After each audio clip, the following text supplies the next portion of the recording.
can get a pretty good sense of your own workload or sort of effort expended if you just look at what the core curriculum are and core curricula are and what your electives are going to be. I think for me, not coming from the business world, I think initially everything was new.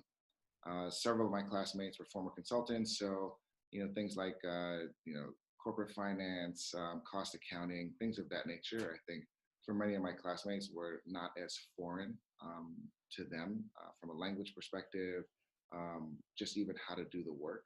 And so for me, a lot of it was very new.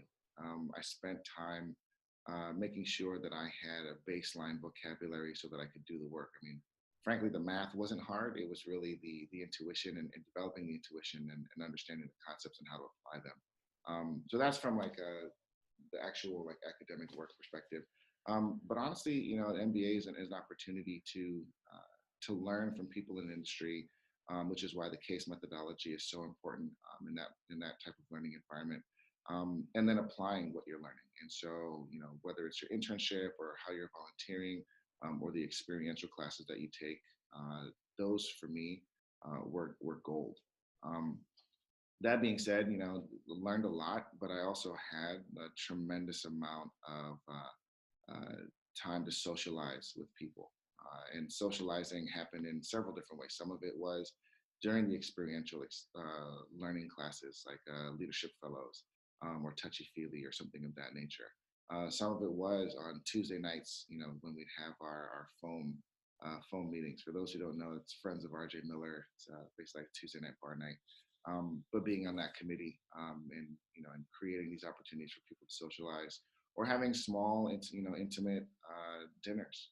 We would do that every so often, usually once every other week. We had other opportunities. So we had something called Talk 10, where classmates like to hear each other's stories. We all got to this place somehow. And aside from sort of jockeying for a position to be the next fill in the blank, CEO, entrepreneur, whatever the case may be, people have really incredible, compelling, heartfelt stories. And we created a space. I think the class before us created a space for someone from the class to tell his or her story once a week. And everyone gathered around to hear that story and ask questions and be really supportive. So I'd say it was a pretty well-rounded experience, if I were to summarize. But definitely for me, personally, going there, not having had a business background, being in a new environment, being completely surrounded by high caliber people who are very curious of varying experiences, it was a really steep learning curve for me.